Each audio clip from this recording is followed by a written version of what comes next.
Shalom and welcome to Jerusalem Studio. The events generated as a result of the horrific Hamas attack on Israel almost 20 months ago have dealt severe blows to the various forces which Iran's Revolutionary Guards has deployed throughout the Middle East with the aim of taking on Israel and the West. Hezbollah, the Islamist Hamas, and Syrian-based Shiite, as well as Asian Shiite militias, while not totally out, are definitely down thanks to the Israel Defense Forces on a very determined counteroffensive, while other Iranian proxies such as the Yemen-based Houthies are still at it. So how does the scoreboard look at this stage of the war against Iran's tentacles? Joining us for the discussion, all the way from Washington, D.C., retired Brigadier General Mark Kimmitt, formerly served as a U.S. Assistant Secretary of State for Political and Military Affairs. It's good to see you, General. Thank you for having me. It's good to have you indeed. Also joining us is Mr. Oded Eilam, who formerly served as director of the counterterrorism division at the Israeli Mossad intelligence agency. It's good to see you, sir. Thank you for having me.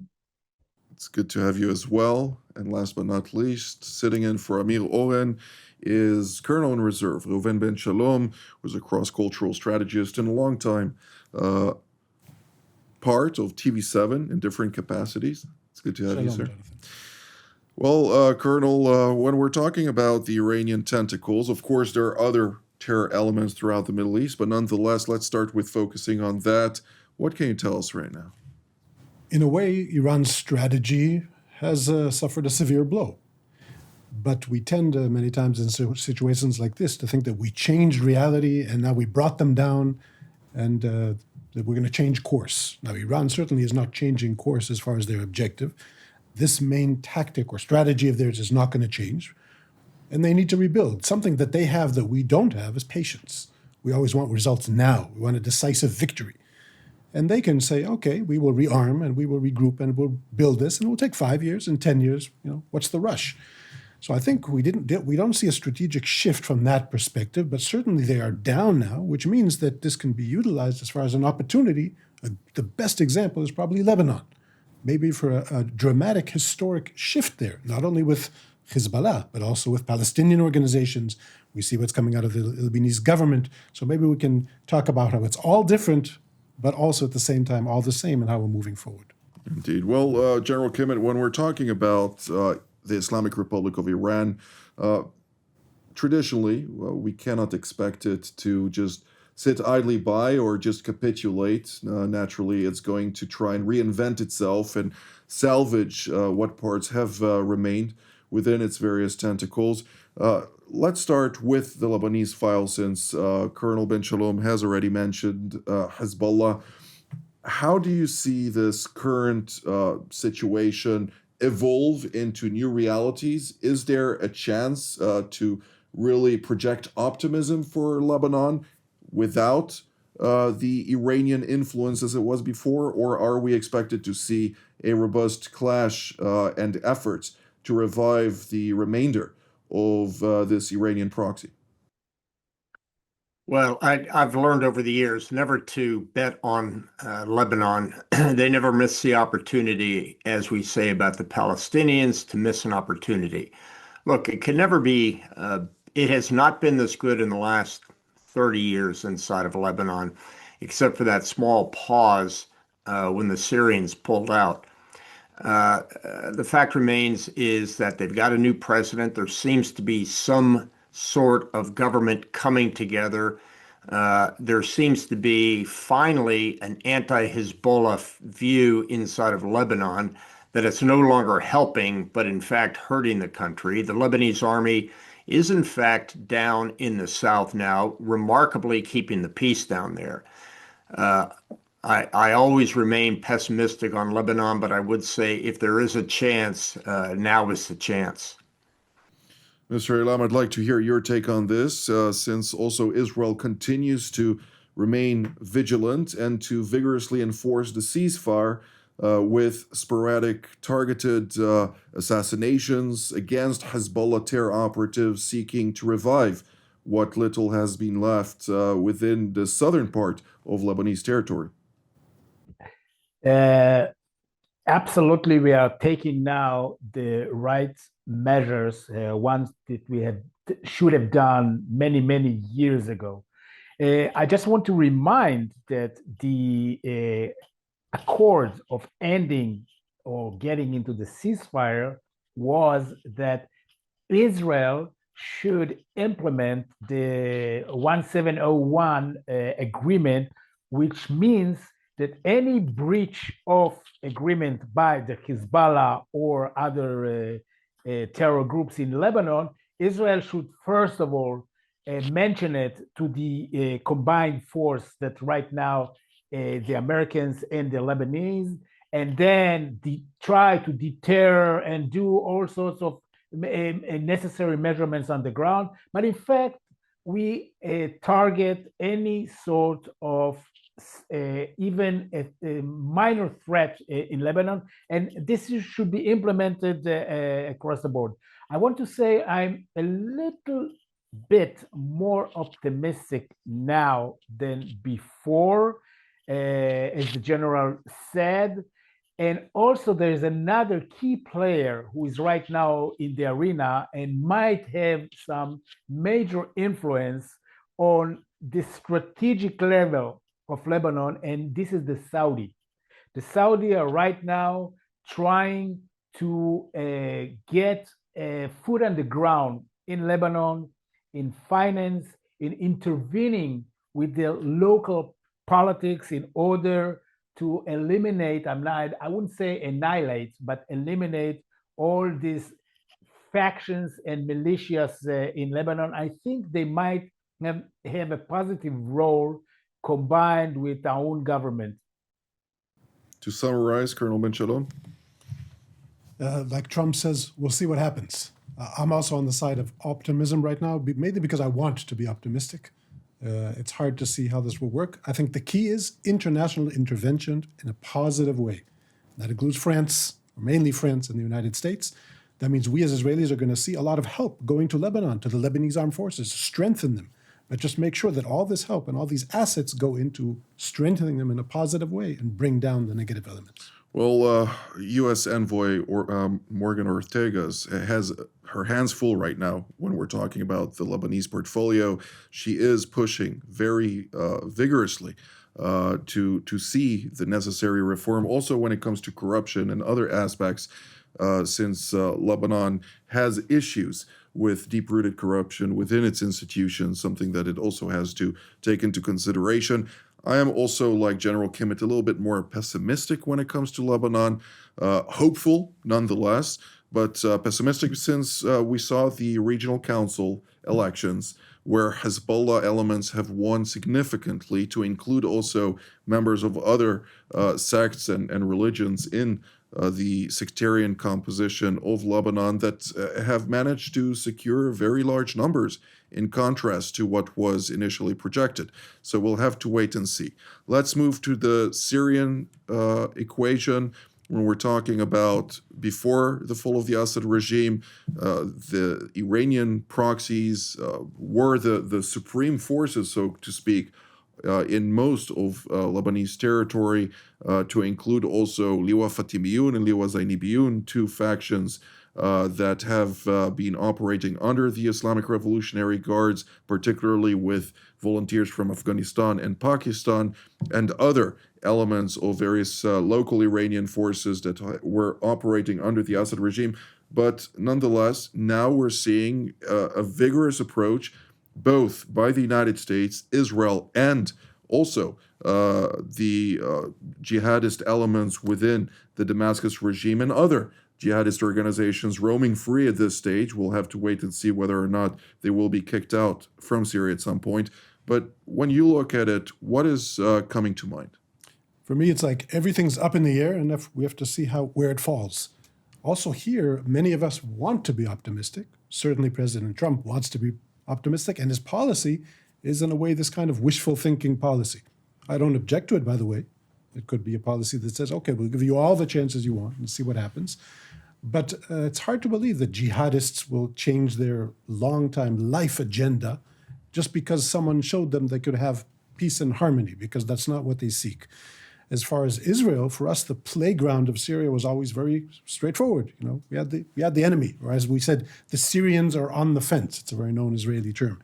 And suddenly everything changed there. The main thing strategically, of course, that Iran, the rug has been pulled out. Also here, their whole arena of operations shifted dramatically.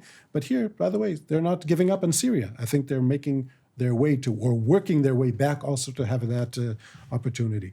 For Israel, as far as our strategy now, it's just being very careful, very vigilant, outposts, boots on the ground with no territorial ambitions, but just making sure that we don't make the mistakes of October 7th there.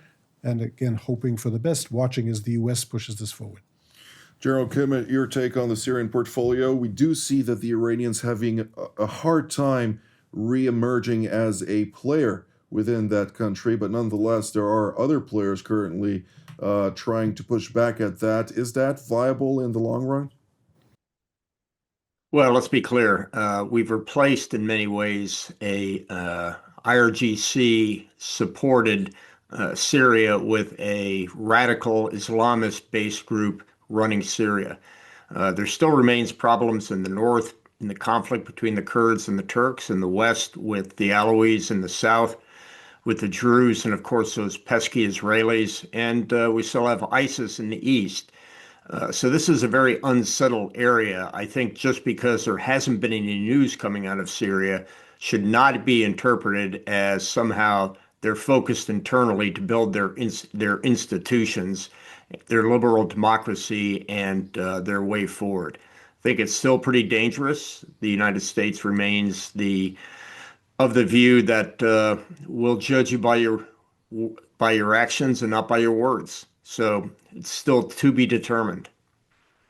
Mr. Elam, from an Israeli perspective, naturally, Israel had to reevaluate its approach to Damascus after the American decision to give them a chance, so to speak.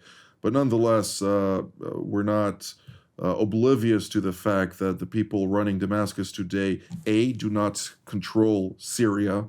They only control very small portions of Syria. And B, as everybody mentioned here, we're talking here about jihadists who have temporarily and potentially even tactically shifted their appearances and rhetoric in order to consolidate power. Absolutely. First of all, there's a big question mark on how much is the grip of Giuliani on the different sections and different facts. And let's not forget the atrocities that had been committed against the Alawi, and we still don't know if it was orchestrated or it's something that just sporadic event. But I think the Americans and the Trump administration was a little bit too hasty in lifting up the sanctions and embracing this regime before we actually understand how much it is detached itself from jihadism, or it's just a hudna. It's an intern of right now establishing some sort of capacity to maintain the integrity of Syria. And once it is established, then again, they will turn into jihadism. I don't know yet. We don't know yet. There are some signs that hinting perhaps that they are trying to reach some sort of a bridge towards Israel. There are direct talks between Israel and the Giuliani regime. What will be the outcome right now? It's too early to determine.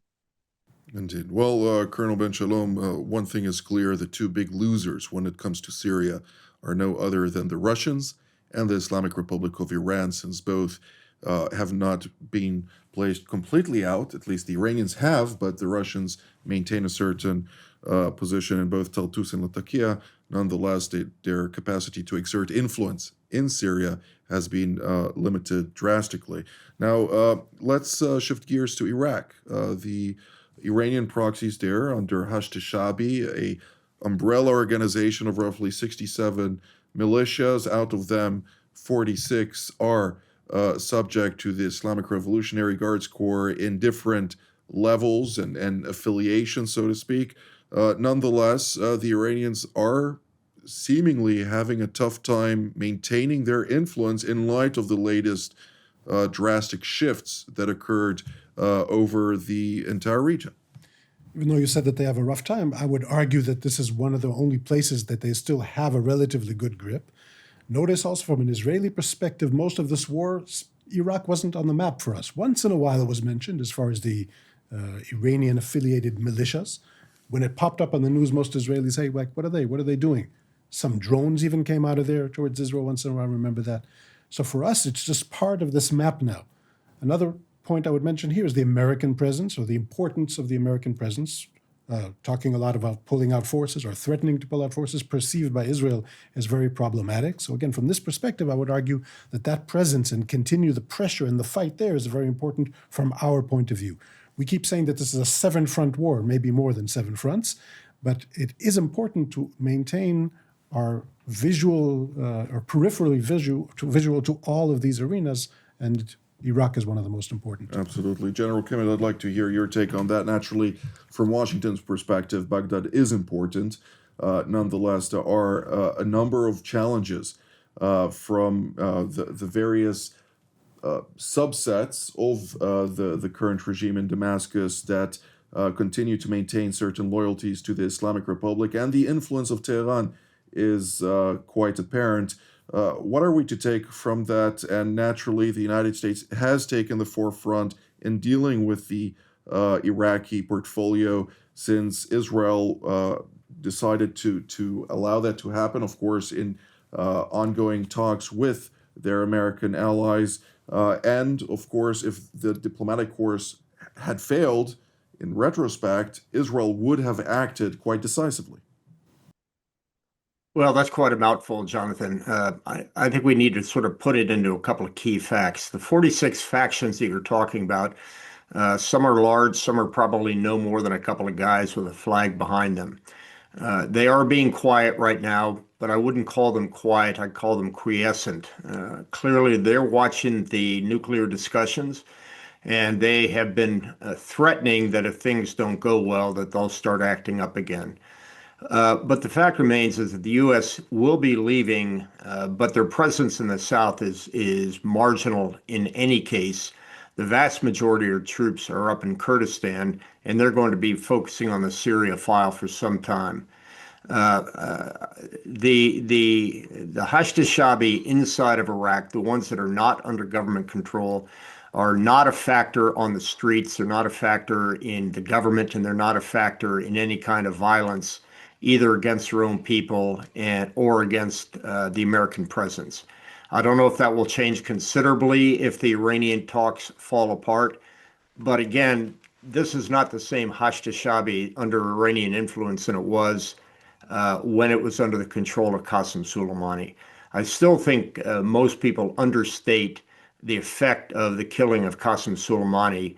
His replacement is nowhere as strong. He doesn't get the same loyalty out of his units. And in many cases inside of Iraq, they're just completely dismissing Iranian influence at all. Absolutely. Well, Khani has not entered into the shoes of Soleimani in any level, since Khani was also very much focused prior to assuming this role on the Afghani file, which has, of course, to do with his prior expertise. But nonetheless, Mr. Eilam, I'd like to hear your take on this. When we're talking about the Iraqi file from Israel, it is a far threat, but nonetheless, it's a threat just adjacent to Iran and not far from Jordan, which is also very important to Israel. Absolutely. This is exactly the point I want to mention. Iraq has been subtle in this engagement due to the different factors. They didn't take an actual part in the confrontation between us and Iran and the other proxies as well. But having said that, still Iraq is a threshold of and it can be hazardous to the stability of the region in the way that Jordan and the Hashemite kingdom can be easily be penetrated from Iraq by any sort of Iranian proxies coming from Iraq, either directly or indirectly. And so Israel should be on the vigilant, because the regime in Jordan is extremely important factor to the stability of Israel. We have 146-kilometer border with Jordan. Is the longest border that we have, and so we need to see that this part of the region is stable. Colonel Ben Shalom, let's move to Yemen, where the Iranian proxy Ansar Allah, dominated by the Houthi tribe, remains the most vital component and living component, if I may call it that, within its various architecture of tentacles. It just launched another ballistic missile over the course of the past 24 hours alone. Naturally, Israel managed to intercept it, but mistakes occur. What should we take out of that, and are we to expect a more vigorous response in the near future by Israel? First, on a personal note, I want to say that after going almost every day to the bomb shelter, it occurred to me this week that maybe we should stop doing it because we're shooting them out of the sky anyway. The Houthis should know this. Still, of course, it's a burden, and we don't want missiles coming down at us, but doesn't have such a real impact on Israel from that perspective. Yet they are there, and they're relevant, and they're shooting ballistic missiles, and they reach Israel. It's far away, and Israel is not alone in this fight, and it's not up to us to do it, and we can't take on the Houthis, and I don't think we should. I'm talking about boots on the ground or something like that. They're here to stay, and I think they're here to stay for the duration of the war in Gaza. Why? Because they declare so. So when the war in Gaza winds down, they will stop shooting. When they stop shooting, we'll stop talking about them for a while. But again, they'll still be there. We have to look at terrorism in a broader perspective. Look at what's happening throughout Africa. You just skip to the other side of the Red Sea, and that's where it's happening. So for us, a nuisance, but it will continue on. Sound optimistic for the Houthis. I'm less so, but that's another story. General Kimmitt, I'd like to hear your take on this. The American view is yesterday looks like tomorrow. There hasn't been a lot of action there. We don't expect a lot of action in the near term. There seems to be this quiet peace going on, relative peace between the Houthis and the U.S. right now. But our military is going to stay in the water there to make sure that remains the case. Right, but with that being said, we do see that freedom of navigation, albeit under a certain arrangement in which the Houthis did oblige towards the United States to stop firing towards the commercial vessels in the strategic Strait of Hormuz and the adjacent waterways. Nonetheless, the last couple of days that I've been monitoring the various ships going or transiting those strategic waterways, all I see are Chinese, Russian, Egyptian. None are Western vessels that are fully confident to transit there. No, but I think that they've made accommodations. The extra money that they're spending on transiting the Cape is being offset by the money that they're not paying in insurance. So there has been an accommodation. There has been some price adjustments, but it seems that there has not been the supply chain interruption that was initially anticipated. At this point, the real loser in all this remains Egypt because the loss of funding going through the canal. And so that explains to me a lot why they're continuing to hug up to Russia. And I just don't see this in the whole panoply of threats that the United States is facing right now. This remains a minor one. That is until a ship gets hit. Right. Mr. Elam, your take on that? First of all, we have to remember that Abd al-Malik al-Houthi and his family are not genuine proxies of Iran. They, in a way, even detach themselves and are acting quite independently from the Iranians. The Iranians don't have an interest right now in maintaining these skirmishes between the Houthis and Israel, and there was some sort of a driving force behind the agreement with the American. Having said that, I have to say two things. First of all, Israel hasn't the capabilities of bringing the Houthis to its knees only by air campaign. They have suffered tremendous air campaign with their war against Saudis, and they maintained on the feet. And Israel is very far away, and this is not something that we can, I would say, determine decisively using air campaign. The only way to engage with the Houthis should be an international coalition. And international coalition, it means Saudis has to step in as well. And also the other tribes in Yemen should try to topple this family. Unless we are doing that, I don't see the Houthis stop what they're doing. Indeed. Well, they do control the narrative, and that is quite effective at this point in time. Of course, they have the equivalent of Baghdad Bob, namely Yahya Saria, who goes every day and makes his announcements in a very high tone. But nonetheless, Abdel Fattah al-Houthi has instructed his tribesmen and the different people in his immediate surrounding to maintain a low key on any publications with regard to the American campaign to degrade his various installations, the level to which also the Americans managed to really eliminate large number of terror operatives within the ranks of the Houthis, including leadership. So there has been some successes that they're trying to keep away from the public eye. But nonetheless, this is all the time that we have for today. I'd like to thank Mr. Ilam and General Kimmitt for joining us today and granting us a lot of insight, Colonel Ben Shalom as well. I'd like to thank all of you at home as well. Until our next edition from here in Jerusalem. Shalom.